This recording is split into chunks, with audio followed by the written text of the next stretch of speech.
Olá, boa tarde novamente a todos.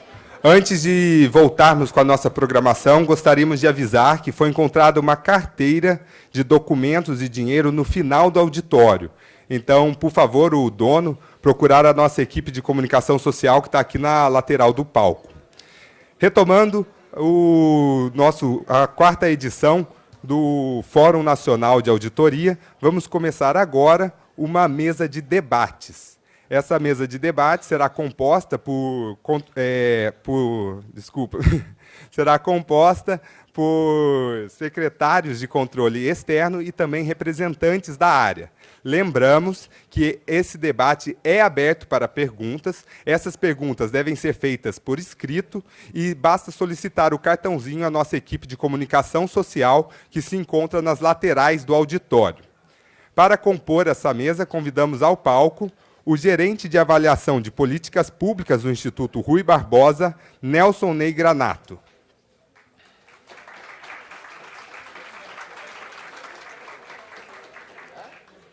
A secretária-geral de controle externo do TCE do Rio de Janeiro, Thalita Dourado Schwartz.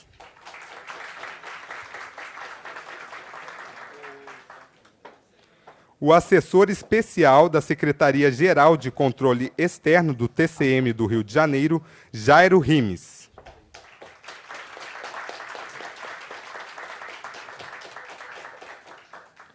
O auditor de controle externo do TCE do Espírito Santo, Alexander Binda Alves.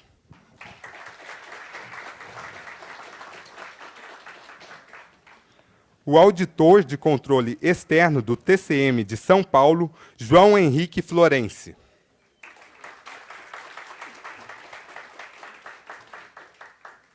O auditor de controle externo do Tribunal de Contas da União, Alípio Dias dos Santos Neto.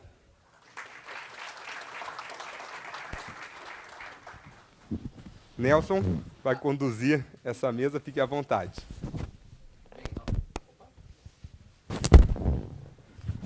Alô? Agora foi. Bem, novamente, boa tarde a todas e todos. Chegamos aqui à última atividade desse nosso primeiro dia de trabalho, né? A mesa de discussão, em que nós aqui agora apresentaremos aqui a vocês uma série de questões relacionadas a muitos dos conceitos que a Denise apresentou ali na apresentação dela sobre a NIBASP 100 e a NIBASP 300, né, todos os princípios de fiscalização que são aplicáveis tanto para as fiscalizações em geral, quanto para as fiscalizações operacionais. E, a partir desses princípios que foram apresentados pela Denise, nós vamos aqui traçar aqui uma série de questões que trazem algumas reflexões sobre o nosso dia a dia de trabalho de fiscalização no âmbito dos nossos tribunais de contas. A apresentação acho que não está no... Vamos lá.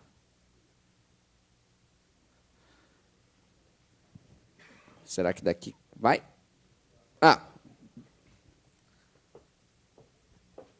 Obrigado, Cris.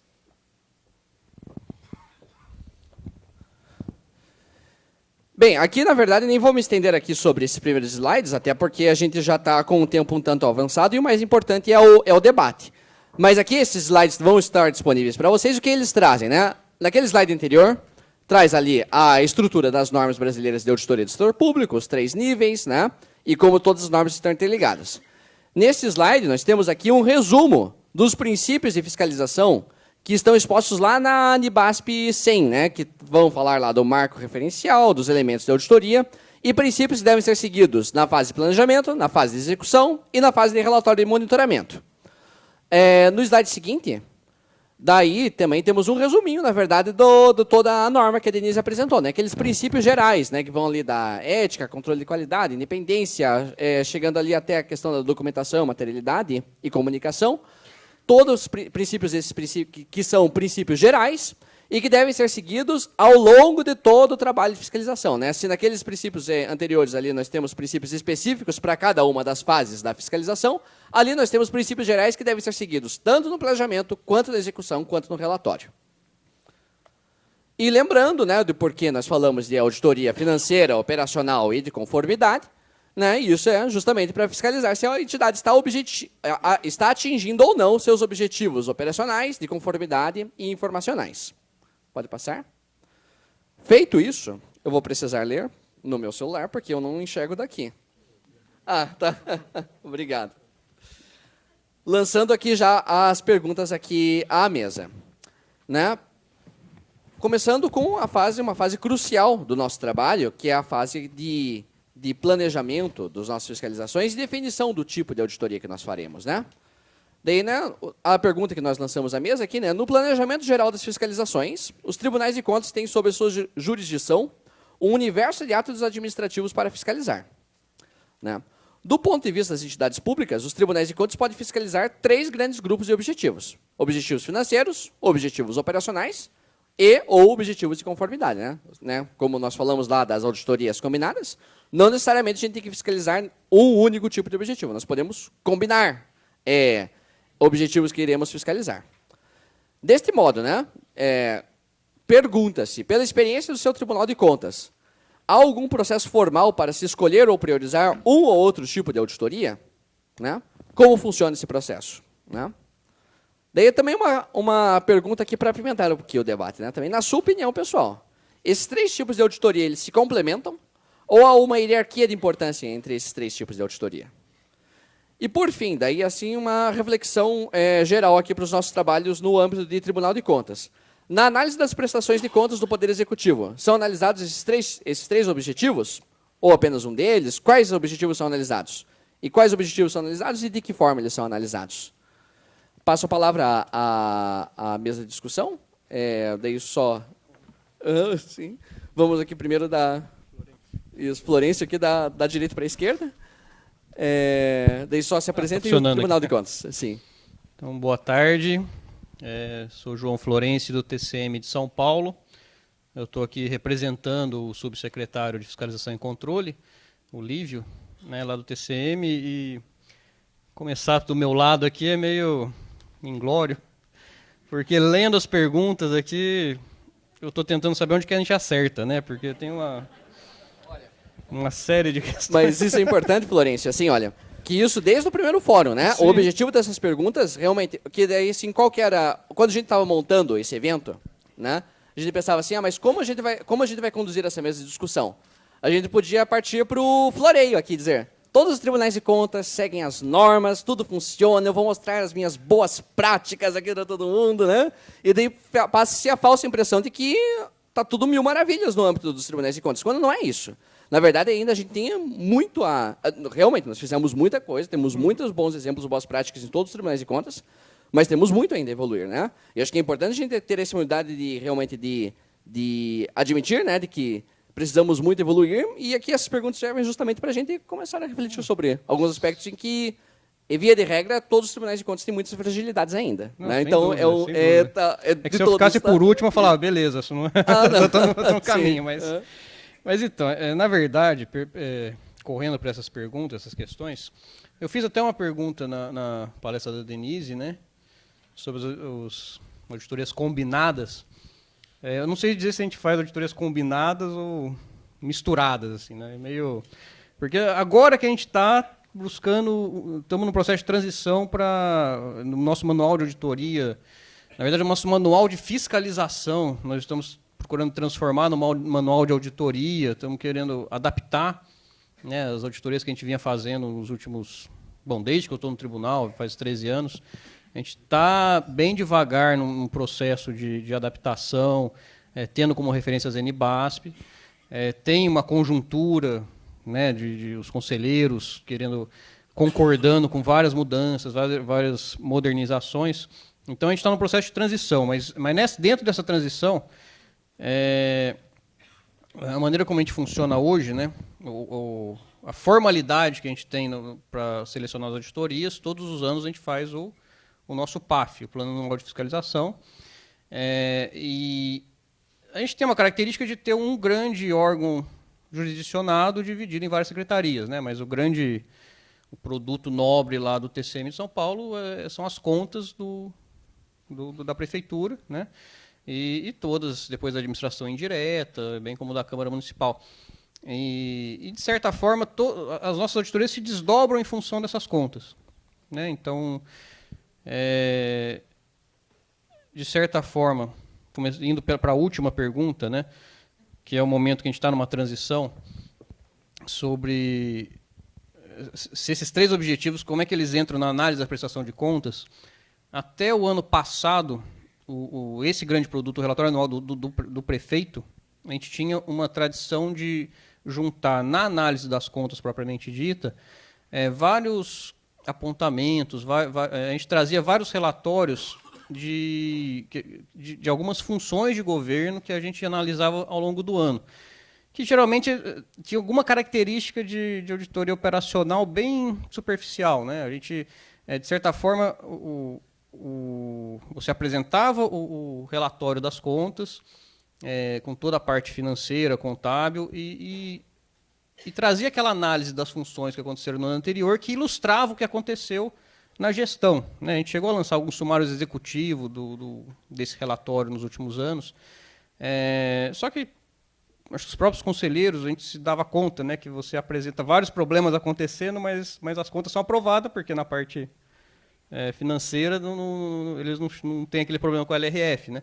Então, esse ano a gente já fez uma transição de separar essas funções, de fazer relatórios diferentes, né, com essa característica superficial de auditoria operacional, mas ainda não é uma auditoria operacional, e os relatórios das contas estão mais focados na parte financeira. Embora eu também não diga que a gente faz um relatório de auditoria financeira, né? É um relatório de conformidade da parte contábil, ainda precisa evoluir nesse sentido.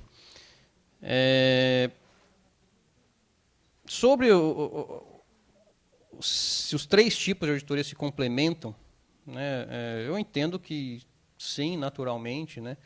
A gente não consegue prescindir de um dos tipos de auditoria, pelo menos não no Brasil. Amanhã o nosso colega o Leonardo vai falar um pouco da experiência dele, né? Ele passou um ano no Tribunal de Contas da Alemanha e alguns outros tribunais europeus. E uma vez ele comentou, voltando de lá, que na Alemanha é muito mais comum a auditoria operacional, porque a conformidade lá é meio... né, a demanda não é tão grande, né? Você fala, até as coisas tendem a ser conforme, né?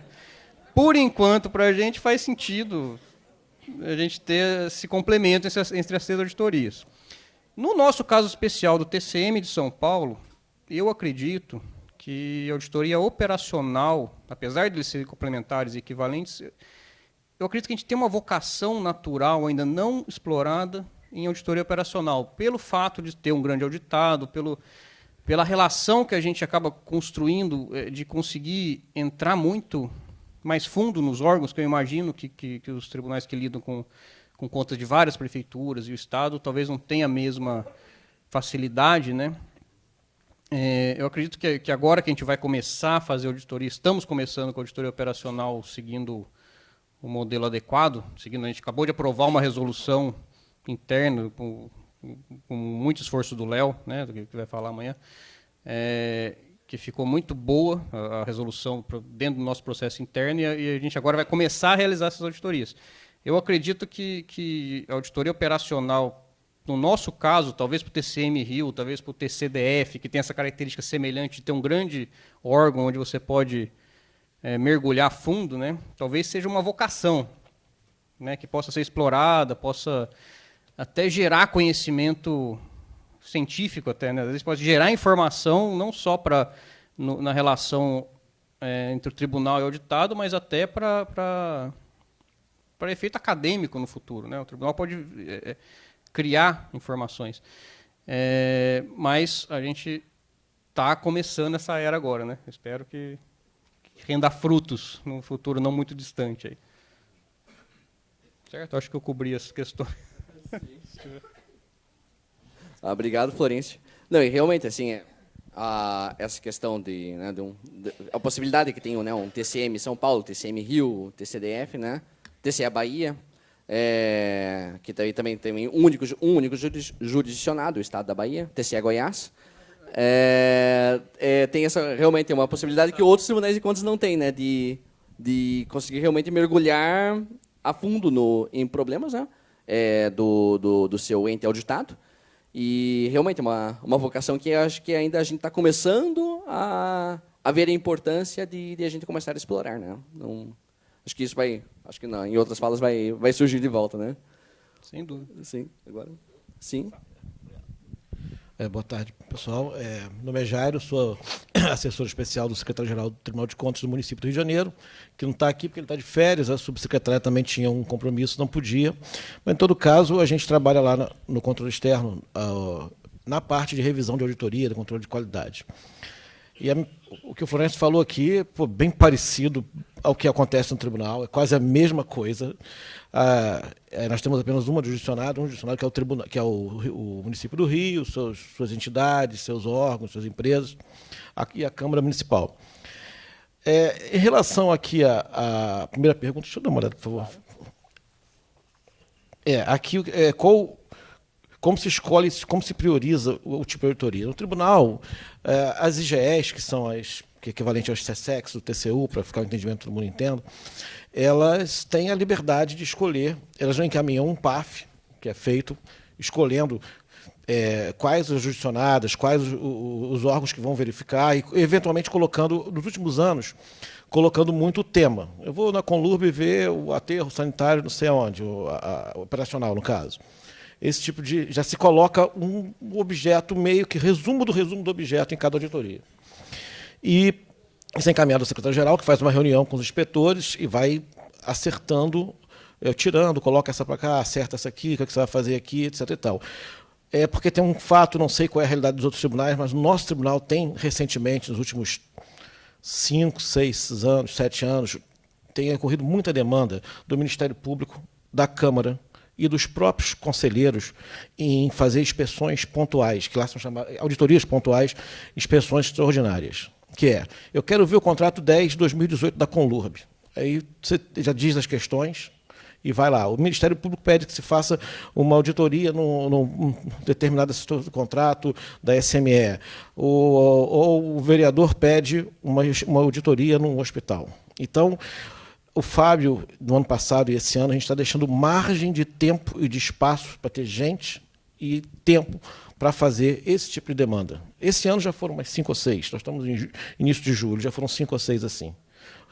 Final de semana passada, pelo menos 2 processos desses chegaram lá na secretaria. Então, nós temos uma demanda de pedidos que são aprovados em plenário, que o conselheiro autoriza. E o que acontece? Aí nós ficamos numa situação de que não tem muito espaço para fazer auditoria. Você tem que deixar uma folga.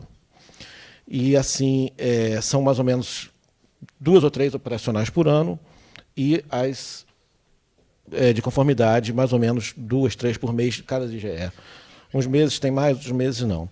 Em relação às contas do prefeito, que está colocado ali, como o Florencio falou, a gente tem uma política que a CAD, que é o órgão do tribunal que faz a análise da conta do prefeito, ela tem que ser entregue ao tribunal até abril o processo. Ela, em fevereiro, ela já sai para fazer 5 auditorias de conformidade em LRF, limites legais, Fundeb, Fundo de Saúde. E essas auditorias elas consubstanciam na análise das contas. E as outras IGEs fornecem também informações para as contas, mas é uma situação parecida com a do TCM.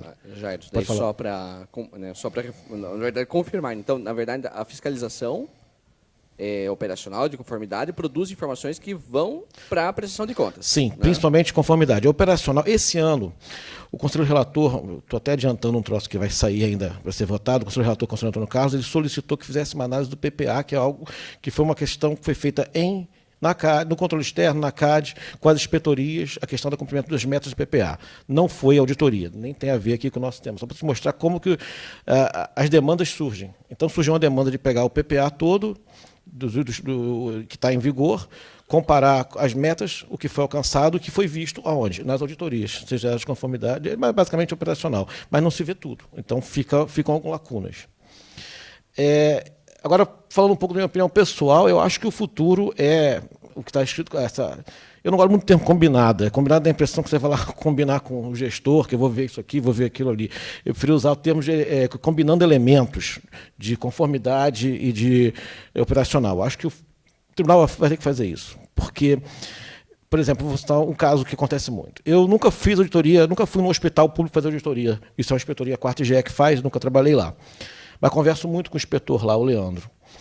E eu acho que é muito difícil o cara entrar, um auditor, se propõe a fazer uma auditoria de conformidade, entrar no hospital público no município do Rio de Janeiro e não encontrar pontos ou achados, que seriam não decorrentes de planejamento, de questões operacionais. Eu acho muito difícil. Então, a ideia talvez seja, até conversei com ele, conversei com o Fábio, de transformar em auditorias operacionais com aspectos de conformidade. Você vai analisar o contrato de gestão do hospital, vai analisar as questões de conformidade do hospital, em cima de uma auditoria também operacional. Porque, para mim, é muito difícil essa separação.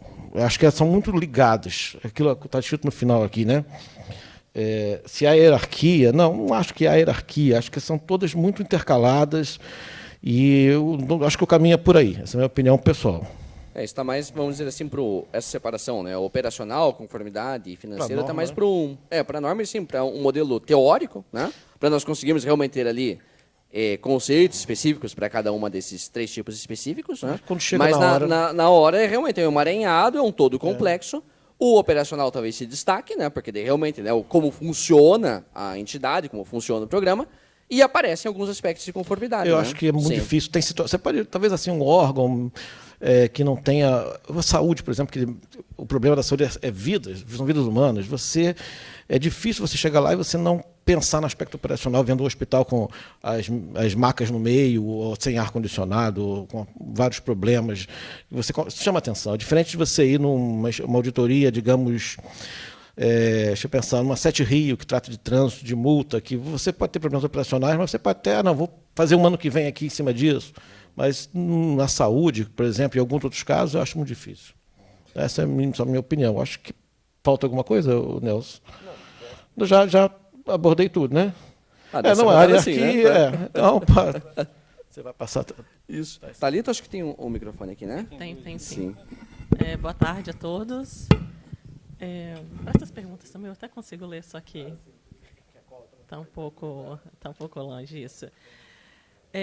Vamos lá. Pela primeira pergunta, se a gente tem algum processo formal para escolher e priorizar algum tipo de auditoria.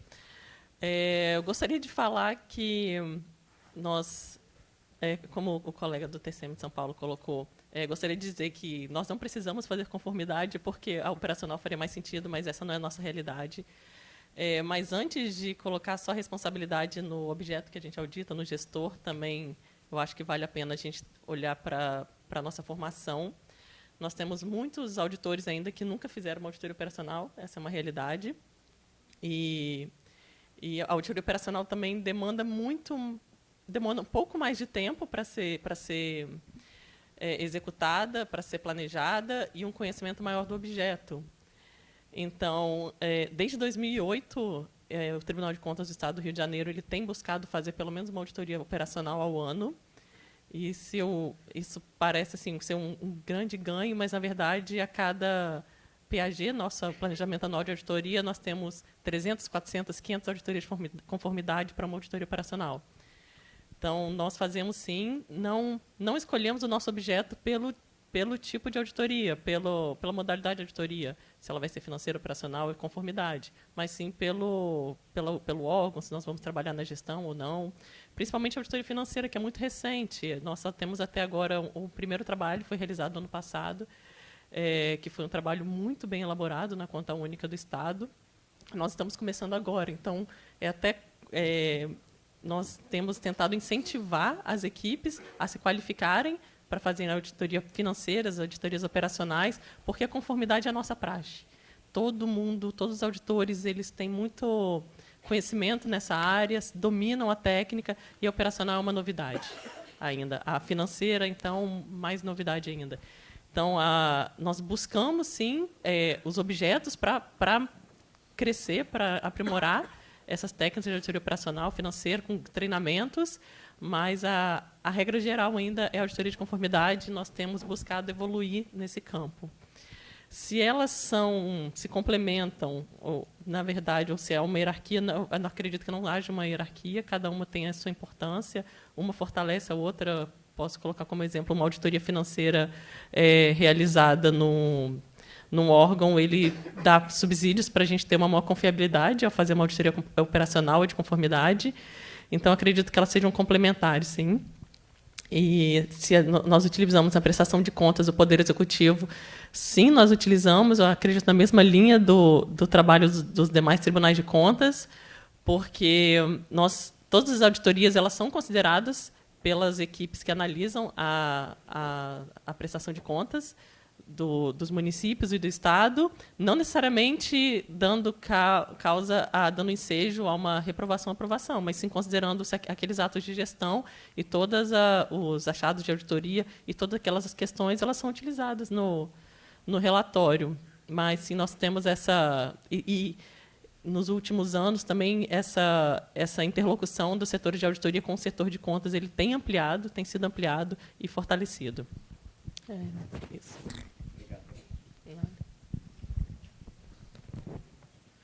Boa tarde a todos. Alex, Tribunal de Contas do Espírito Santo. Vamos seguir aqui as perguntas. Se há um processo formal para essa escolha, né? Lá no nosso tribunal, em 2012 e 2013, a gente fez alteração na lei orgânica e no regimento. E ali a gente deixou claro que nós temos instrumentos de fiscalização, que seriam as auditorias, levantamentos, acompanhamentos, inspeção e monitoramento. Dentre eles, ou seja, dentro da auditoria, há a subdivisão entre financeira, operacional e de conformidade. No nosso plano anual de fiscalização, a gente vem, de 2014 para cá, trabalhando com foco em áreas temáticas, saúde, educação, assistência. Não necessariamente a gente delimita ou já define de início se nós vamos executar uma auditoria de conformidade operacional ou financeira ali. Por quê? A gente entende que essa primeira peça que a gente elabora lá é um plano tático. Então, quanto mais elementos eu colocar nessa peça, mais amarrada eu vou ficar essa peça. Por exemplo, se eu defino lá que aquilo é uma auditoria operacional e no decorrer do planejamento da auditoria eu detecto que seria melhor fazer uma auditoria de conformidade, se estivesse vinculado ao nosso planejamento anual, teria que levar ao plenário para alterar o planejamento. Então, a gente trabalha lá com o planejamento tático, que é o plano de fiscalização, e o planejamento operacional, que fica a cargo da Secretaria-Geral. Então, assim, nós não temos lá esse procedimento formal de escolha desse tipo de auditoria, se vamos usar a conformidade operacional. De acordo com a diretriz que a gente define, é que a gente observa se vai usar um ou outro tipo de auditoria. Tá?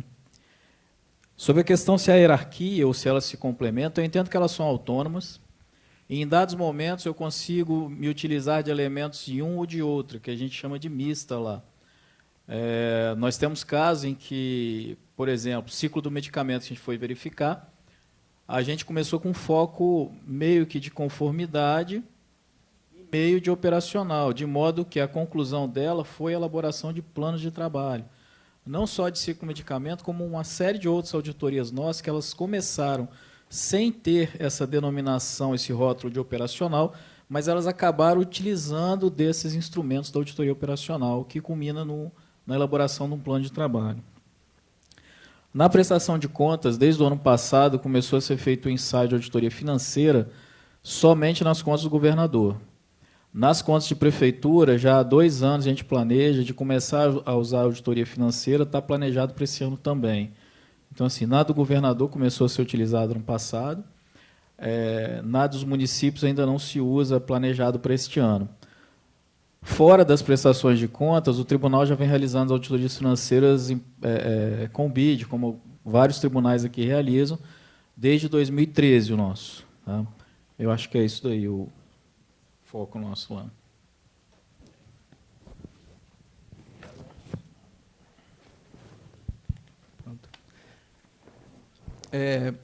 Boa tarde a todos. Meu nome é Alípio, sou auditor federal de controle externo do Tribunal de Contas da União. Venho aqui representando a nossa Secretaria de Controle Externo e a nossa secretaria que cuida dos métodos, né, para a realização dos nossos trabalhos. Gostaria de agradecer, né, o convite que foi feito, né, ao TCU para participar desse fórum, que, para mim, está sendo riquíssimo, né, tudo que eu já ouvi aqui hoje, as perguntas dos colegas, as exposições, já contribuíram bastante para enriquecer mais o meu conhecimento nessa área de auditoria, que deve ser constantemente, né, buscado esse conhecimento. Eu cheguei ao TCU em 2006, né, tenho 13 anos de TCU, e naquele momento estava vendo, assim, vamos dizer, a revolução para a auditoria operacional, né? Então eu entendi naquele momento que o tribunal antes ali de 2000 trabalhava fortemente em auditorias só de conformidade, ou talvez já trabalhasse alguns aspectos de auditoria de operacional, mas não com talvez o método ou o rigor é necessário. E a gente, assim que eu cheguei, sei lá, praticamente 90% ou 95% dos trabalhos eram de conformidade.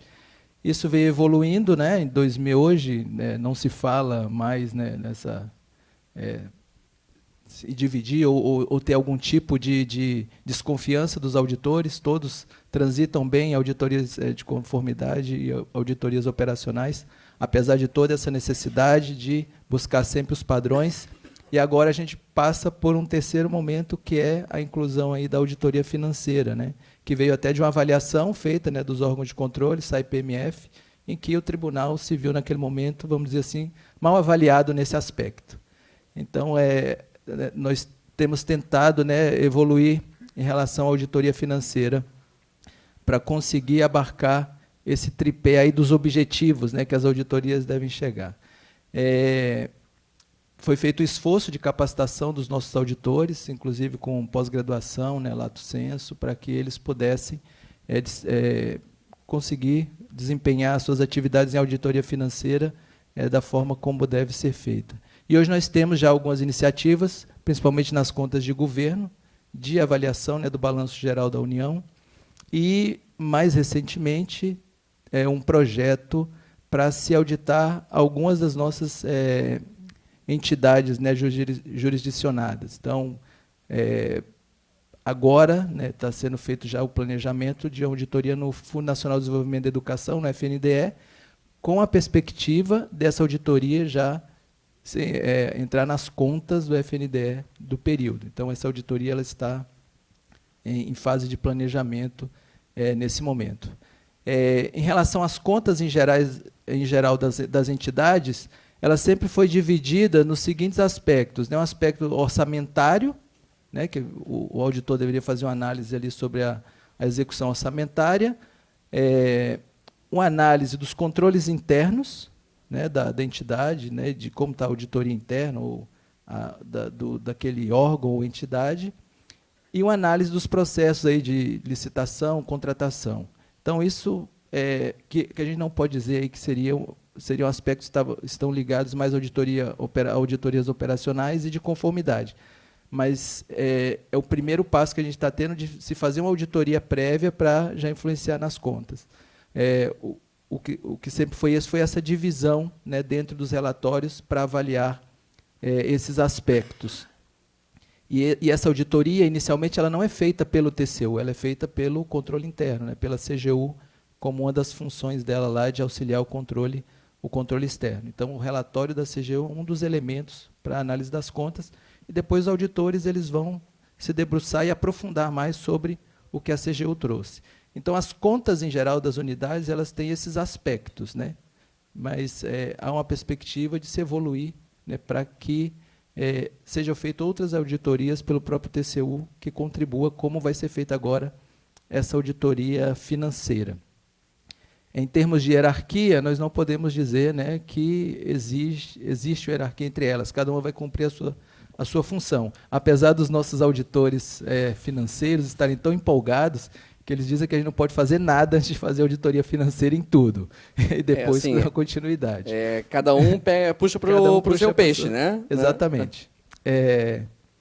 E aí, quanto ao terceiro tópico em relação aos processos para se escolher o tipo de auditoria que vai ser feito, eu queria deixar para a segunda pergunta, na realidade, porque ela trata um pouco da seleção de objetos, algo assim mais amplo, e aí essa escolha ela recai nesse ponto. Ok? Tá joia. Obrigado, Alípio. Não, realmente, esse tema, né, é até difícil você conseguir fazer um recorte aqui para conseguir levantar essas questões, porque ela realmente levanta muitas outras questões. Mas, realmente essa questão aqui de se você priorizar um ou outro tipo de auditoria, um método para priorizar um ou outro tipo de auditoria já para o PAF, né, para o Plano Anual de Fiscalização, é uma coisa que ainda acho que todos os tribunais de contas estão engatinhando. Na questão ali de colocar ali os resultados das auditorias na prestação de contas, realmente acho que também é uma coisa que vai demandar ainda muito debate em âmbito do Tribunal de Contas, porque cada um faz uma forma e realmente acho que não tem como se dizer que uma forma é mais certa que a outra, né? Isso daí acho que ainda a gente vai longe. E aqui na escolha do objeto, acho que realmente aqui a segunda questão aqui a gente vai conseguir aprofundar um pouquinho mais o debate. Daí, só lembrando, pessoal, que daí acho que está circulando aí a folhinha de perguntas, daí ao final da segunda pergunta a gente faz uma primeira rodada de perguntas da plateia, tá? Pode ser? Daí, Cris, por favor, ali daí só lembrando, né, que daí, quando a gente está planejando a auditoria, o que a gente está fazendo, na verdade? Né? A gente está pegando ali aqueles elementos da auditoria, né, o objetos, critérios, as 3 partes da auditoria, que num nível mais abstrato de planejamento, por exemplo, num PAF, eles estão definidos num nível mais amplo, mais agregado, e ao longo do planejamento das nossas fiscalizações, a gente vai refinando cada um deles, né? Lá no PAF, nós temos o objeto lá definido como um grande tema, saúde, educação, segurança. Nas fiscalizações, né, no planejamento das fiscalizações, a gente vai depurar esse objeto, né? Vai fiscalizar uma parte da educação, uma parte da saúde. A mesma coisa acontece com o critério, né? O critério, muitas vezes, nem está definido lá no PAF, né? E ao longo da especificação do objeto da nossa fiscalização, a gente também vai refinando os critérios que são adequados para analisar aquele determinado objeto. E o mesmo acontece também com a parte responsável, que é uma das três partes da auditoria, né? Que inicialmente abarcaria ali todas as entidades possíveis de serem fiscalizadas, né? Entidades que são responsáveis por todos aqueles objetos que a gente pode fiscalizar. E ao longo ali do refinamento do objeto, a gente vai refinando ali, vai selecionando uma série de entidades, né? Vamos selecionando até entidades com critérios de risco, onde aquele objeto que nós estamos fiscalizando pode ser, os controles que a entidade tem podem ser mais frágeis ou mais robustos, dependendo do objetivo da nossa fiscalização. Daí, assim, a gente pode passar para a pergunta, Cris? Né, que fala aqui justamente desse trabalho aqui, importantíssimo, né? Talvez o principal trabalho que a gente tem na fase de planejamento das nossas fiscalizações, a definição do objeto, né? O objeto, entendido como tema da fiscalização, tem diferentes níveis de agregação, né? Desde um grande tema, como os que estão definidos em um planejamento geral das fiscalizações, né? Usualmente o nome que a gente dá nos tribunais de contas é Plano Anual de Fiscalização, PAF. Até um tema bastante específico, né, como aqueles que são definidos no escopo de cada fiscalização, né? Dito isso, né, pergunta assim, né, pela experiência do seu Tribunal de Contas, há alguma metodologia para definir os grandes temas da fiscalização no planejamento geral das fiscalizações? Como funciona, né? Ou seja, no PAF, né? No PAF há alguma metodologia para se definir o grande tema da fiscalização? E, para além disso, né, na delimitação do escopo de cada fiscalização, há alguma metodologia ou metodologias para se delimitar o objeto da fiscalização, né, a partir daquele grande tema dado pelo PAF? Como você faz o refinamento desse objeto, desse grande tema dado pelo PAF, em um objeto mais específico, né?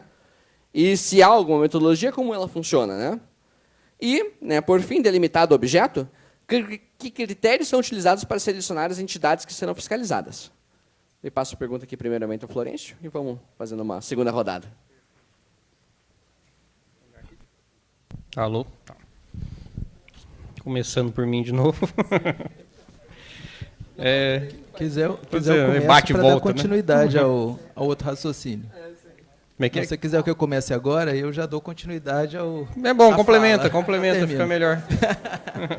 Porque aí eu já invertemos a ordem. Tá bem fresquinho na memória do pessoal. Do Florencio para o Alípio e do Alípio para o Florencio. Em relação à definição do objeto, o processo é um pouquinho longo, porque ele é bem baseado assim, né? O tribunal tem investido muito na questão do conhecimento, que foi o que a Denise falou aqui, né? Como auditar sem conhecer, né? Quando a gente tenta auditar alguma coisa sem conhecer, cresce muito o risco de auditoria, né? Então, para a gente chegar a conclusões que são inapropriadas, o risco é bem alto. Então, pela própria organização que o TCU vem tendo desde 2015, assim, por áreas, foi criado um sistema que a gente chama de conhecer Dentro desse sistema, existe um período que vai geralmente de setembro até o final do plano operacional, que é dia 31 de março, para que... Aí tem as fases diferentes, para que os diversos auditores, a partir da experiência que eles têm nas áreas e dos trabalhos que o TCU vem fazendo, eles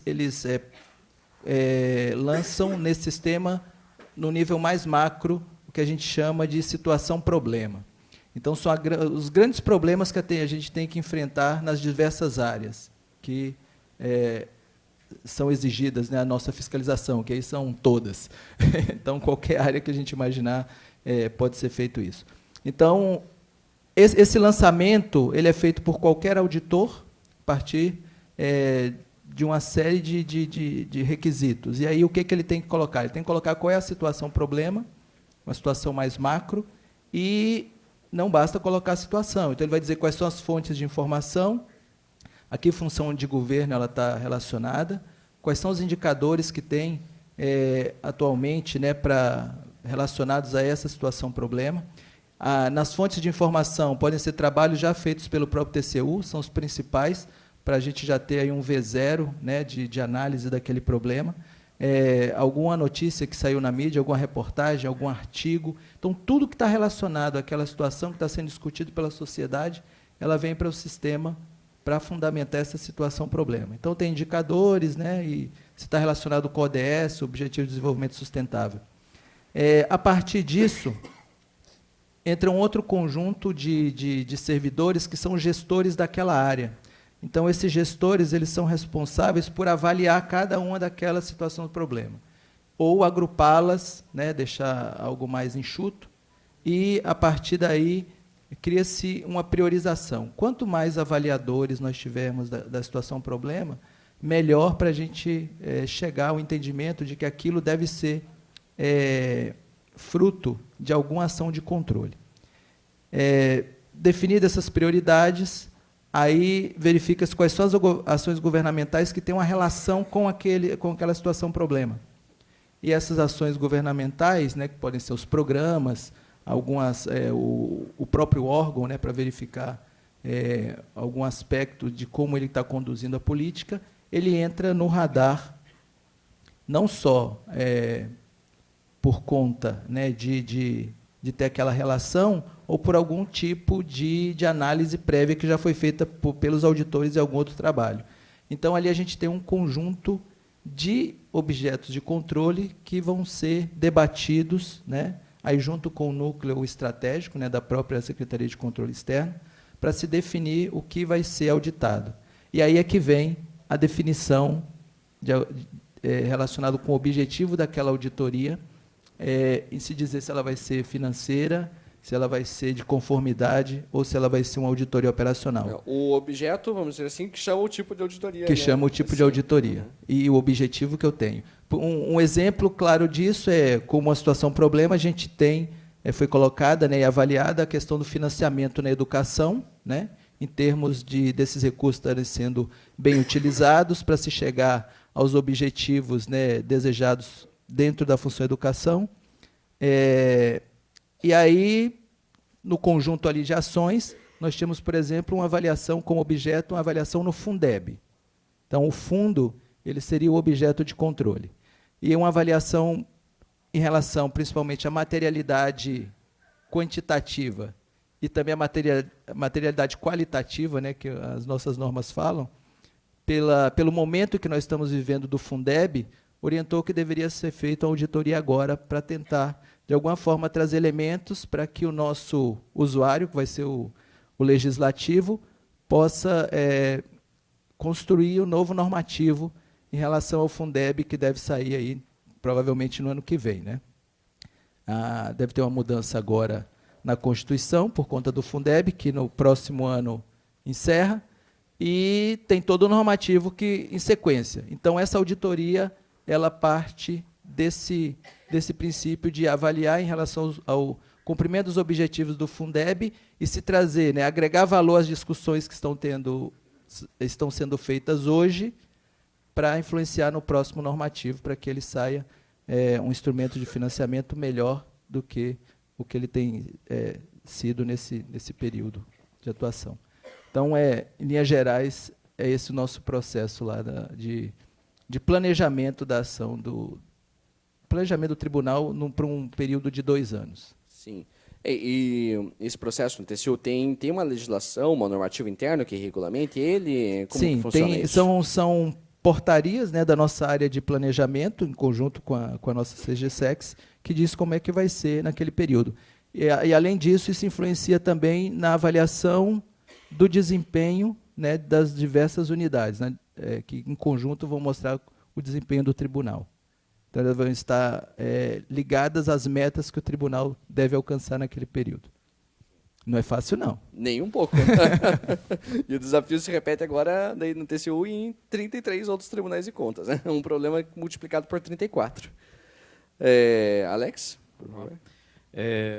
A metodologia que a gente utiliza lá, ela segue um pouco aquilo que o TCU trabalha.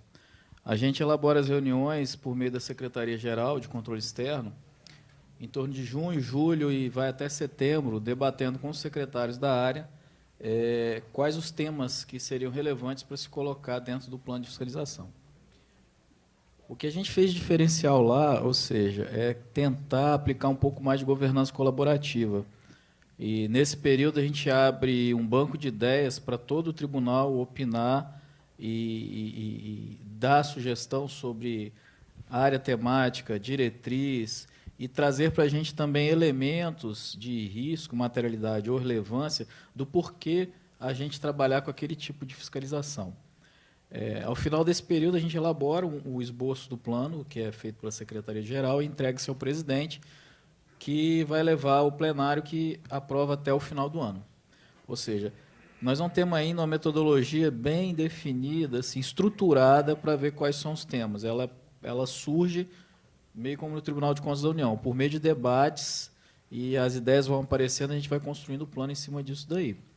E lá também não vai no plano, como eu falei primeiramente, se vai ser auditoria de conformidade, financeira ou operacional. Na própria construção, apesar de a gente não usar esse termo, na definição das diretrizes, em alguns pontos já é possível ler e verificar quem é da área, que para aquela diretriz terá que ser aplicada uma auditoria de conformidade ou financeira ou operacional. Além desse, vamos lá, metodologia para definir o escopo do objeto.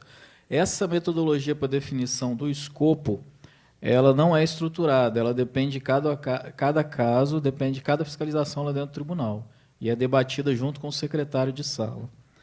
Na parte de critério para seleção de entidades, a gente tem utilizado muito lá o núcleo de inteligência nossa, estratégia, que ela já direciona para onde a gente pode ir em determinadas fiscalizações. E, além disso, para a área de conformidade, a gente usa uma combinação de fatores que envolve materialidade, alguns elementos de risco, como o cálculo de EGM, o levantamento de controle interno, que a gente realiza há 2 anos seguidos, e outros indicadores, por exemplo, quantidade de irregularidades que ocorreram. Aí, sim, nessas Alex, auditorias... seria uma espécie de matriz de risco, né, para selecionar a entidade. Aí a gente segrega lá, vamos supor, o que a gente define como materialidade, o valor do que a gente vai verificar. Na parte de risco, a gente congrega lá o controle interno, EGM, e algum outro elemento que possa aparecer lá, dependendo do caso. E na relevância, o mais comum que a gente entende lá, que até é muito questionado, é o lapso temporal, isso para conformidade. O lapso temporal que a gente não vai a determinada entidade jurisdicionada. Há um constante debate entre a gente lá sobre a melhoria dessa metodologia, né, a todo momento. Para a área de educação esse ano, um dos temas que vai ser verificado lá é transporte escolar. E a gente adotou uma metodologia que foi o seguinte: nós vamos, para definir onde iremos, nós vamos fazer um cálculo baseado no número de alunos matriculados, a área do município, e a combinação desses fatores a gente vai conseguir, e o valor do contrato, né? O valor do contrato sobre a área do município e o número de alunos matriculados. Com base nisso, a gente vai saber quais jurisdicionados nós vamos ver. Para a Previdência, por exemplo, nós estamos usando o indicador do Ministério da Previdência, e é uma relação bem simples. Como o indicador já é bastante completo, A gente pega aquele ranking do Ministério da Previdência e a única regra nossa é a seguinte: aquele jurisdicionado que eu já vi, eu não vou esse ano. Porque no nosso caso específico tem um município que ele tem um problema, além dos outros, muito grave na área de Previdência. Então esse município já tinha sido auditado por nós por meio de um levantamento, que é outro instrumento que a gente usa lá para definir na área de receita. A gente fez uma espécie de um levantamento primeiro, para saber onde ir primeiro.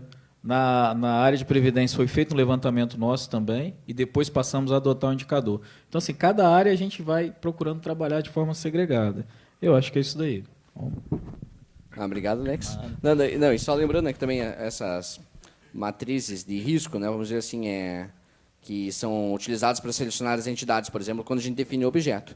Né, a gente só consegue, daí, vamos dizer assim, selecionar indicadores para selecionar entidades, né, quando a gente tem o objeto bem definido. Né, que muitas vezes eu acho que a gente cai numa falsa ilusão de que seria possível construir uma matriz de risco geral que, com base naquilo, você ia conseguir daí, identificar ali o problema e a entidade que você vai selecionar, que você vai fiscalizar, né? Assim, quando você, na verdade, você precisa, na verdade, primeiro definir, né? Ter uma definição ali clara do que realmente você quer fiscalizar, para daí sim você conseguir levantar, né, indicadores de risco para conseguir selecionar entidades, selecionar áreas de uma entidade, né? O que o Nelson falou, eu concordo plenamente, porque inclusive já entramos em debates, temos que definir algumas matrizes de risco. Eu falei, gente, na minha concepção, é humanamente possível. Eu tenho que saber que objeto, que área eu vou fiscalizar, para aí sim eu começar a trabalhar com os fatores de risco, porque aí vai envolver matriz de SWOT, diagrama de verificação de risco. Então, eu posso ter algumas padronizadas, igual nessas de contratações normais, alguma coisa assim, mas, no geral, cada objeto que eu vou verificar, eu posso ter variáveis de risco que não estavam previstos nos outros. Né? Não, exatamente. Né? Fiscalizar é difícil, né? Como disse também a Denise, né? Assim, exige um estudo permanente, né? Não é fácil. Thalita? Aqui no TCE Rio de Janeiro, eu acho que nós temos uma questão que até um elogio aos servidores da SGE, que a gente avançou muito nesse campo de seleção de objetos de auditoria. No final de todos os anos, nós elaboramos um manual para a seleção de objetos de auditoria, e esse é um processo descentralizado. Parte das coordenadorias, em seguida para as subsecretarias, e então a SGE consolida. E nós partimos de critérios de risco, relevância, materialidade e oportunidade. Esses critérios também estão definidos dentro desse manual, como que as coordenadorias e as subsecretarias vão selecionar.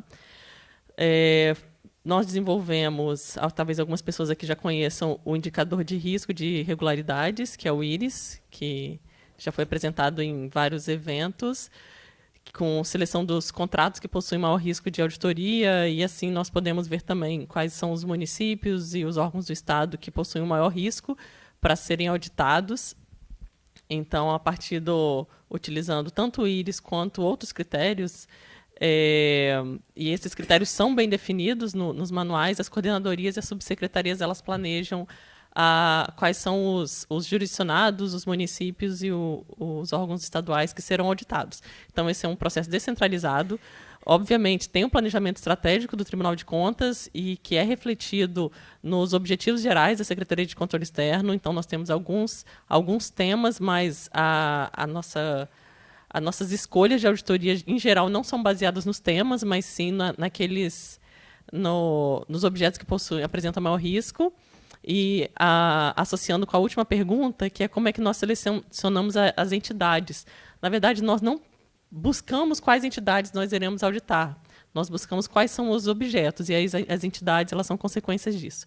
Inclusive, para que alguma entidade não fique muito tempo sem ser auditada, foi incluído no Manual para a Seleção de Objetos de Auditoria também mais um critério, que é a rotação de ênfase, para que nenhum município ou algum órgão fique mais de 3 anos sem ser auditado. Então, a entidade ela só é procurada para ser auditada em detrimento dos outros critérios, nesse caso, de rotação de ênfase. Em relação à delimitação do objeto da fiscalização, como é que ele funciona, isso também é responsabilidade das coordenadorias e das subsecretarias. Temos investido muito na formação de supervisores de auditoria, e os supervisores também eles apoiam a equipe, apoiam o planejamento para que esses objetos eles sejam bem definidos e bem selecionados. Então, em resumo, seria isso. Nós temos critérios de risco, relevância e materialidade, e até para alteração do nosso... Para vocês é o PAF, nosso é o PAG.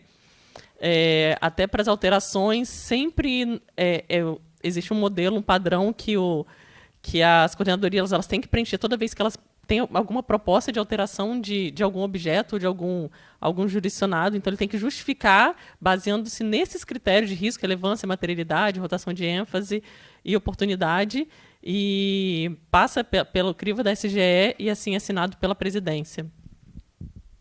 Obrigado, Thalita. Mas, assim, daí só antes de passar a palavra aqui para o Jairo, né, que daí essa tua reflexão, daí a gente acaba puxando outros assuntos, né? Assim, com essa questão da descentralização, digamos assim, da delimitação do objeto para as secretarias, né? E creio que isso acontece na ampla maioria dos tribunais de contas, né? E você falou do papel do supervisor, que faz um papel importante aí para garantir aí um padrão de controle de qualidade dessa delimitação do objeto, mas a nível institucional, né, mas, assim, um nível mais macro, né, para além do controle de qualidade exercido ali pelo supervisor. Tem algum controle de qualidade a nível do Tribunal de Contas, né, para avaliar se esse refinamento do objeto está saindo de acordo ou não? Uhum. No âmbito da SGE, nós temos o NICE, né, que é o núcleo de... Não de inteligência, porque a gente não gosta de usar a palavra inteligência, de informações estratégicas.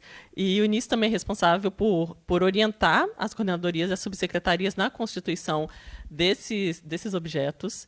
Então, esse plano de fiscalização que vem das coordenadorias das subsecretarias, ele é debatido com a SGE, apresentado no final do ano, e todas as alterações também são debatidas, elas são apresentadas. Então, a SGE gerencia o PAG e participa ativamente da elaboração. Inclusive, para o próximo ano está previsto um treinamento para a elaboração do nosso plano de fiscalização, porque esse treinamento também pelo NICE e pelos servidores da SGE, para capacitar os auditores na preparação na delimitação dos objetos de auditoria. Bacana, obrigado, Thalita. Jairo? Pronto? Tá, né? Bem, como já falei antes, o fato do tribunal fiscalizar um órgão, um município, com as suas secretarias e empresas, a gente tem uma realidade um pouco diferente no tribunal que fiscaliza o Estado. Assim, como é que se define o que vai ser visto no PAF ao longo do ano? Isso, cada inspetoria ela faz uma análise de risco com relação a prestações de contas não aprovadas da secretaria ou da empresa, processos que foram com diligências, determinações, recomendações, acho que eles nem usam tanto, mas determinações e diligências, o orçamento do órgão, a quantidade de problemas encontrados. Eles ponderam, tem inspetorias que desenvolveram metodologia para isso e fazem uma matriz de risco e escolhe a entidade. Diferente do que o colega do Espírito Santo falou, que vai no objeto primeiro, depois vê a entidade. Aqui do Tribunal de Contas do Município é a entidade primeiro. Eu vou na Conlur, eu vou na Secretaria de Trânsito, da Sete Rio, e dentro, aí você sai um pouco da metodologia e vai naquele fato que o Florencio falou aqui. Você conhece os órgãos, conhece as secretarias, as empresas. Então, você já sabe que eu vou na Conlur ver, eu quero ver um aterro sanitário aqui. Eu vou na Secretaria de Saúde, eu vou escolher 4, 5 hospitais.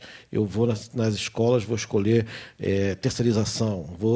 Os temas, os objetos são definidos assim. Então, da entidade para o objeto. E muito em cima da expertise do gestor da inspetoria, dos auditores. Não, a gente conversa, o secretário-geral chama todos, faz reuniões, como vocês fazem, se discute os objetos, se discute até a época das auditorias e tal, é discutido a ordem, mas é muito em cima da expertise do inspetor, dos auditores. Quando ocorre mudança de inspetor, normalmente é alguém do órgão, da estrutura que sobe. A aposentadoria, uma coisa assim. É alguém da estrutura que sobe que já leva aquela expertise.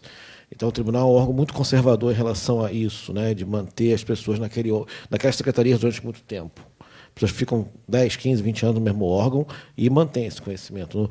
Existe uma rotatividade, mas não é tão alta. Então, a expertise se mantém ali. Então, o cara sabe tudo da educação, o cara sabe tudo da saúde, sabe tudo da cultura. E isso é disseminado na IGE. E não há metodologia. A metodologia é a expertise do cara. A metodologia deles, de risco, usando os critérios de vulnerabilidade, para escolher as entidades. Mas o objeto não. Mas isso não está documentado? Não, assim, não. Né? A metodologia, sim, é documentada, mas não existe deliberação, resolução, ato normativo qualquer do tribunal em relação a isso. Isso é totalmente... o inspetor, eles até têm pesos diferentes no risco. Porque o que acontece? O tribunal, as inspetorias já são segmentadas. Tem uma inspetoria que só faz saúde, uma que só faz educação, uma que só faz obra, uma que só faz pessoal. Então, já tem aquela expertise ali acumulada, eles já sabem e os pesos são diferentes. Uma coisa que eu conversei com uma auditora, que é da 4ª Inspetoria, que faz saúde, é que, por exemplo, para ela, contratos de locação de carro com motorista não tem o menor peso no orçamento da saúde. Os contratos de hemodiálise, por exemplo, são muito maiores, então o risco é muito maior. E, diferentemente da Casa Civil, que é um órgão que faz pregão toda hora de contratação de motorista para vários órgãos que ela tem. E tem um valor mais relevante. Então, essas realidades que são colocadas nesses pesos dos riscos. E essa é a metodologia que nós temos em função da peculiaridade do tribunal de um órgão só, uma entidade só. É que isso, na verdade, pessoalmente, né? daí já saindo um pouquinho da figura de mediador, mas falando um pouco da experiência do nosso tribunal, o Tribunal de Contas do Paraná, onde daí na área estadual nós também temos segmentação por órgão, né? Inclusive é o mesmo nome, inspetoria, né? E assim, o risco que eu enxergo, né? E eu acho que isso também é uma coisa que deve ser colocada em debate, da gente ficar com uma visão viciada do órgão, né? Assim, ali eu tenho ali expertise em fiscalizar aquele determinado tipo de objeto, mas daí eu fiquei ali tanto tempo fiscalizando aquele objeto ali que eu já não consigo enxergar outros novos problemas, novas conjunturas, né? Sim, você tem razão. Esse é um risco que se corre, mas a própria discussão com a Secretaria-Geral, com os auditores que compõem a Secretaria-Geral, que nos últimos anos aumentou em muito seu quantitativo de auditores na Secretaria, que era um órgão só de revisão de processo de 5, 6 pessoas, e hoje tem 20 e poucas pessoas, isso já está quebrando um pouco. Esse risco é um risco que temos consciência desse risco e se discute isso. Não, e que eu acho que esse é um risco que, na verdade, existem todos os tribunais de contas que se organizam, ou que têm estruturas de fiscalização que se organizam dessa forma, né? Especializado em órgãos, né? No caso, a especialização é por funções e os órgãos acabam se enquadrando deles, entendeu? É um risco que corre, eu também já fiz críticas a isso, mas tem funcionado dentro do que a gente está esperando. Talvez mereça uma reavaliação no futuro, sim, pode ser. Você mantém o auditor fazendo aquele processo anos e anos e anos. Mas muita gente, às vezes, pede para sair, porque quer uma coisa diferente. Isso também acontece. Não temos esse problema, mas tem solução. Tá certo. Obrigado, Jair. Florencio. Bom, ouvindo a situação do TCM Rio, vejo muita identificação, né? A gente vem fazendo isso ao longo dos anos. Nós também dividimos por função, né? Lá são 8 coordenadorias, uma é mais de informação, sistemas, as demais distribuem as funções de governo e os órgãos alinhados a ela, né? E a metodologia formalizada que nós temos, o PAF que acontece todo ano, o processo que dá origem ao PAF, ele tem um diagnóstico de cada área, mas também é baseado na expertise dos auditores, né? Que até um tempo atrás ficava bastante tempo numa área só. Nós tivemos um concurso, assim, o meu concurso lá no tribunal foi em 2006. Nós tivemos o seguinte em 2015, né? Cerca de 10 anos depois, e entrou muita gente nova, então, de 2015 para cá, e foi implantado um sistema de rodízio para os auditores novos para evitar, às vezes, se acomodar, né? Isso gerou um conflito interessante, até de prática, a gente começa a descobrir que a gente falta padrão em algumas coisas entre as coordenadorias mesmo, né? Então, mas os mais antigos ainda têm essa memória e essa capacidade de olhar, apontar alguns riscos com base na experiência, com base nos trabalhos anteriores.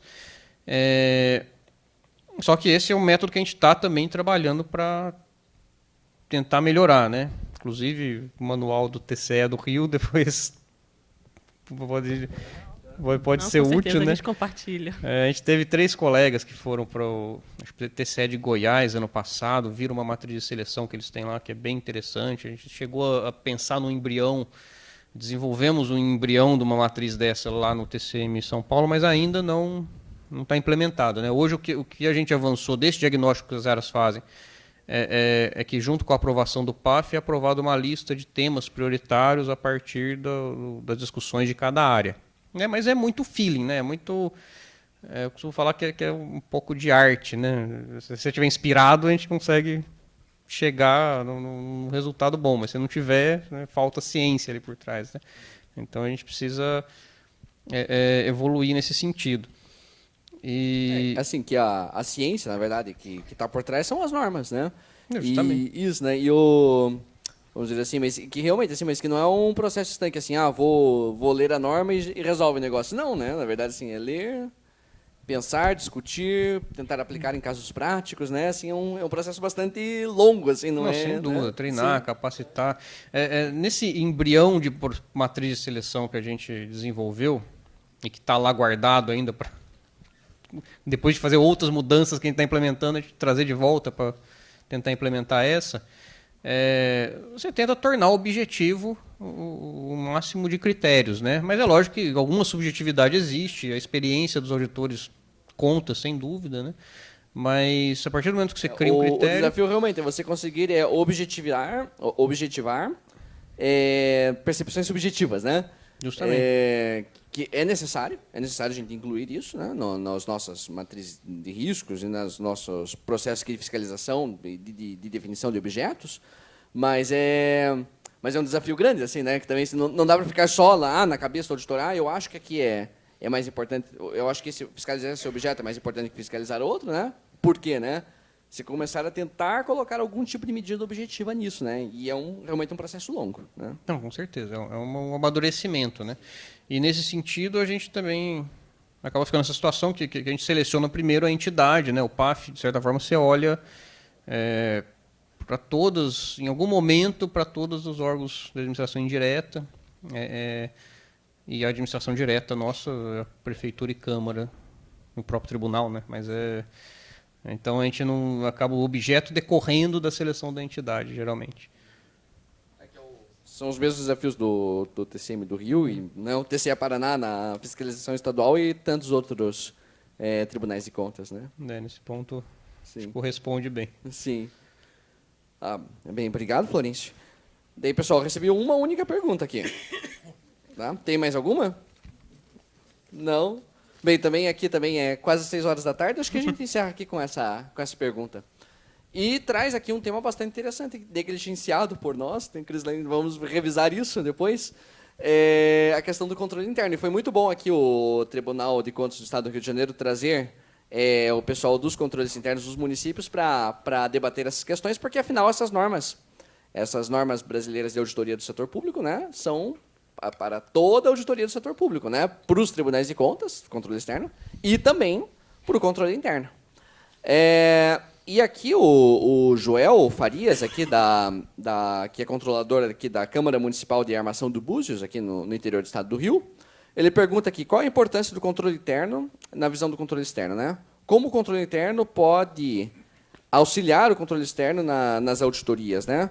E uma pergunta que eu acho que surge a partir disso, que também quando eu li essa pergunta eu pensei até para fazer um link aqui com a nossa discussão, né? Como a gente pode utilizar as informações do controle interno para o planejamento das nossas fiscalizações, né?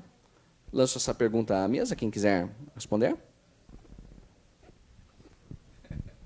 Pode ir e volta. Pode fazer o bate-volta. Isso. Então, de novo, né? Sim. Antes que eu esqueça das duas perguntas, né? Na verdade, assim, a importância do controle interno, lá em São Paulo, no município de São Paulo, deve ter mais ou menos uns 5 anos a implantação do CGM, né? Antigamente tinha um departamento de controle muito minúsculo, o tamanho do município de São Paulo, né? Mas quando trouxe a Controladoria Geral do município, ela tem sido importante para a gente num enrosco que nós temos no TCM mesmo, com que todos os relatórios anuais a gente gera determinações, a prefeitura, que às vezes a gente não estava muito instrumentalizado para acompanhar essas determinações ao longo do tempo. E foi desenvolvido, então, um sistema no TCM que chama diálogo, né, que é justamente para jogar lá as determinações, pelo menos as da administração direta, a gente não conseguiu jogar as antigas da indireta ainda, e o pessoal da CGM tem acesso ao sistema e ao longo do ano vai tendo um prazo para o jurisdicionado responder como é que está cumprindo a determinação, e a controladoria entra em seguida para dizer como é que foi, né, se está cumprido, quais são as evidências, e depois que a controladoria entra, o TCM vai e avalia se concorda com a controladoria ou não. Nesse ponto, racionalizou melhor esse acompanhamento das determinações, porque antes era muito espalhado nas nossas áreas, a gente fazia sem uma padronização, sem o mesmo critério, né? Foi útil nesse sentido.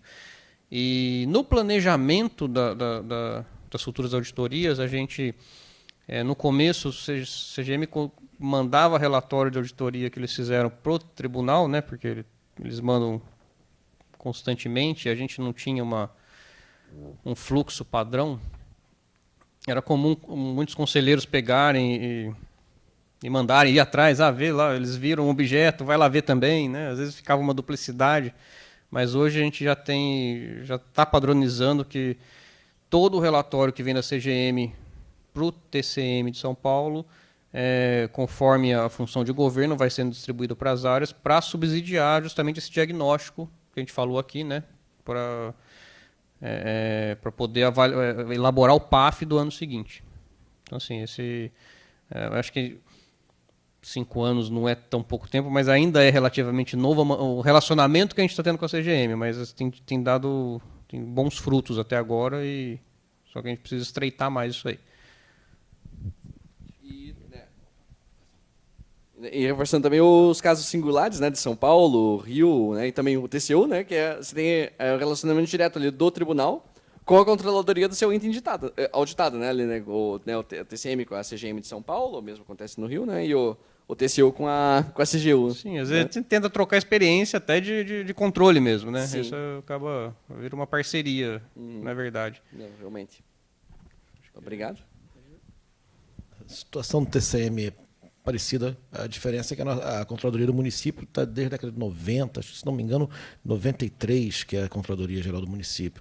E assim, nós realmente usamos os relatórios de auditoria deles para fundamentar auditorias nossas, alguns pontos. Fundamentar não, como orientação, para não acontecer de você ver a mesma coisa que foi visto, né? Você consegue traçar um caminho ali. É fundamental que o CGM funcione ligado ao controle externo, é norma constitucional. A questão, assim, o que eu acho, uma opinião nossa lá do controle externo agora, é que está chegando o momento de começar a se fazer auditoria operacional.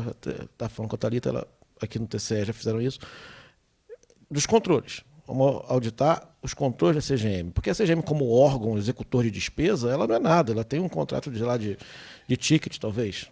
Ela vive no prédio dela, é da prefeitura, ela não tem. O custo dela é pessoal. Ela não tem.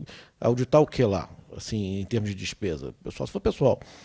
Mas ela, como órgão de controle, a função dela, os processos dela, os procedimentos dela. Essa é uma ideia nossa que a gente tem para fazer com o controle interno, para poder até puxar ela mais para próximo do tribunal. Não que não seja distante, mas mais ainda. Entendeu? Existem vários grupos de trabalho em conjunto com a CGM, volta e meia tem um evento com a CGM, eles vão ao tribunal, constantemente vão à secretaria, a controladora vai lá na Secretaria-Geral conversar com o secretário, já fomos na CGM várias vezes, o relacionamento com o controle interno é importante, é essencial, e agora ele tem que ser fiscalizado o trabalho deles. Eles estão atendendo ao que se espera deles, é uma questão da avaliação dos resultados dele. Acredito que ano que vem, ou talvez no próximo ano, em 2021, já se consiga, já esteja já planejada uma auditoria operacional na CGM para verificar os controles deles. Então, assim, qual que mais que tinha na pergunta? Acho que eu já... A importância do controle interno para o externo e como, né, se o tribunal utiliza informações para... Sim. Então, obrigado, Jair. Thalita? É curiosa essa pergunta. Claro que tem tudo a ver com o nosso trabalho. Amanhã vou apresentar um estudo de casos exatamente sobre o controle interno. E nós aqui no Tribunal de Contas, a gente tem buscado nos aproximar, né, dos controles internos. Desde a 3ª edição, nós participamos do EOSIM, que é o encontro dos órgãos de controle internos municipais. Já vamos para a 14ª edição. Então, alguns assuntos a gente leva, inclusive, para discussão. Então, essa aproximação com o controle interno é muito importante, inclusive com o Estado também. Nós temos tido várias reuniões esse ano. Até o controle interno nos pergunta o que o Tribunal de Contas espera do controle interno, o que eles esperam, o relacionamento, as ações. Então, nós temos buscado, sim, e utilizar também as informações que eles fornecem para a gente, porque o controle interno, constitucionalmente, é um parceiro do controle externo. Então, nós temos que ampliar essa aproximação mesmo. Alex? Lá no Espírito Santo, a gente começou, por meio da Resolução 227/2011, uma aproximação maior com os controles internos. E lá nós temos 2 universos bem distintos. O primeiro é o controle interno do Estado, que é um controle interno robusto, com normas mais atualizadas, já adota o modelo COSO, adota as 3 linhas de defesa, até muito atuante. Tá? Inclusive, há uns tempos atrás, no tribunal, a gente observava o seguinte: não importa se o controle interno já auditou ou não aquele objeto, vamos auditar também. Então, com o Estado sempre teve essa relação. Por que a gente vai auditar o que eles já auditaram? Eles são controle também. Né? Com o município, por meio dessa resolução de 2011, a gente começa a se aproximar dos controles internos municipais. Isso envolve, o primeiro passo foi a estrutura dos controles, dos órgãos de controle, depois a cobrança de procedimentos.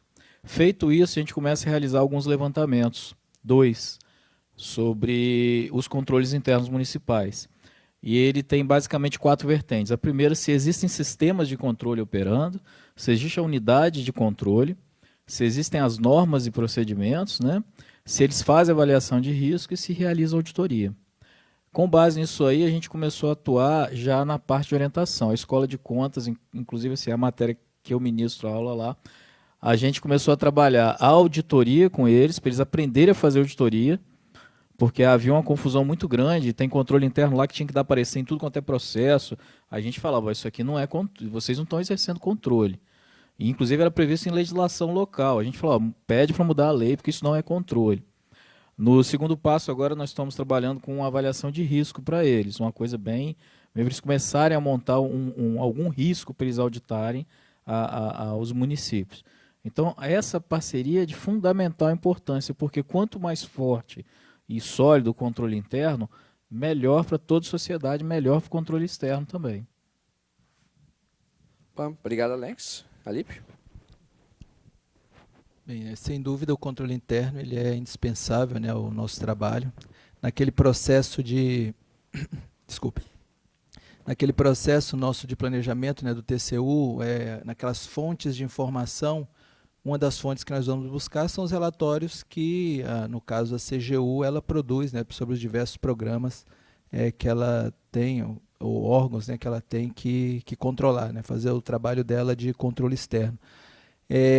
Nos processos de contas que tem uma DN e IN do TCU dizendo, né, como isso deve ser feito, né, como deve ser feita a prestação de contas dos jurisdicionados, é um trabalho mais próximo que nós temos com eles, inclusive com uma obrigatoriedade, né, das áreas do TCU e da CGU se reunirem para definir qual vai ser o escopo das contas dos órgãos que vão ter contas julgadas, porque não são todos os órgãos, né, que têm as contas julgadas todos os anos. É feita uma seleção, tem uns critérios lá de seleção de cada órgão, então todos têm que apresentar o relato integrado, né, agora, não mais o relatório de gestão, mas o relato integrado, mas alguns são selecionados para ter as contas julgadas pelo tribunal. Então, existe uma reunião de definição do escopo da auditoria que a CGU vai fazer nesses órgãos. E aí os elementos assim, mais importantes que devem ser mais aprofundados, a gente discute, faz uma ata, né, para essa reunião que vai compor o processo de contas, dizendo qual foi o escopo que foi delimitado ali. Tem a questão também da importância da avaliação, porque aí nós temos a CGU, né, como controle interno ali geral, mas algumas entidades têm também as suas unidades de auditoria interna, ou nos ministérios, nos órgãos, a assessoria, uma assessoria que faz esse controle interno. Então, existe um trabalho também do TCU de fortalecer o trabalho desses auditores, principalmente nas universidades, né? Então, nós já fizemos trabalho de avaliação da maturidade das auditorias internas das universidades, até para escolher, né, onde nós devemos focar algum tipo de ação de controle. E, além disso, a importância dessas unidades quando a gente vai pensar na avaliação de risco daqueles objetos de auditoria que nós vamos, que vão ser auditados. Então, nós temos ali, né, um risco da auditoria, que ele tem que ser minimizado em relação ao conhecimento do próprio auditor. Tem o risco inerente do objeto que nós vamos auditar, e geralmente esse risco inerente é que nos vai dar as pistas das nossas questões de auditoria, de onde nós vamos poder atuar para aperfeiçoar ou agregar valor, né, pensando em auditoria operacional, naquele processo. E tem uma avaliação dos controles internos. Então, eu acho que o controle interno que é feito ali no órgão também, ele não deve ficar de fora dessa avaliação dos controles, né? Porque se você tem um risco, combinando aí, você tem um risco ali de auditoria que é inerente ao objeto, mas você tem um controle ali que é feito ou do programa ou da própria unidade, você tende a imaginar que aquele problema ele já está mitigado ou em algum nível está mitigado. Então, aí você vai escolher, né, quais são os riscos que serão atacados. Se não tiver controle nenhum, aí os controles avaliados não forem bons, você vai realmente selecionar o que for mais relevante para segregar valor. Então, todo esse contexto, né, da auditoria interna, ele é relevante para a nossa atuação. E sem perder o objetivo de cada um dos órgãos, né? Nós somos controle externo, nós temos o nosso objetivo constitucional, o controle interno tem um deles, e às vezes eu fico até triste em, de repente, estar fazendo alguma atividade, algum trabalho, pensando em fazer algum trabalho, e sai alguma notícia na mídia, que foi uma ação que o controle interno estava relacionado, e aquilo nunca chega ao controle externo, para ter as consequências administrativas, né? Você está com a polícia ali do seu lado, Ministério Público, mas o controle externo, que deveria atuar fortemente na área administrativa, muitas vezes eu fico procurando para ver se vai chegar lá no TCU e não chega. Então, fica esse descasamento aí. Eu não sei se é para concorrer, né, para ver quem sai melhor na foto, mas eu acho que isso tem que ser melhorado, essa relação, nesse sentido. Sim. Já estamos encerrando o debate, mas acredito que seja um contexto bem específico do governo federal, onde temos uma CGU muito forte, né, comparando com controles internos dos estados e dos municípios, né, e que talvez tenhamos até algum tipo de concorrência, né? Talvez só, tá sendo gravado, tá? Mas, enfim, agradeço aqui a presença de todos na mesa, muito obrigado. Por hoje já encerramos aqui a mesa de discussão. Tínhamos outras perguntas, mas teremos outros fóruns aí para continuarmos essas discussões aí tão ricas. Muito obrigado a quem permaneceu até agora, né? Até as 6, esse dia bastante intenso de trabalho. E nos vemos amanhã às 8h30 da manhã. Tá bom? Muito obrigado.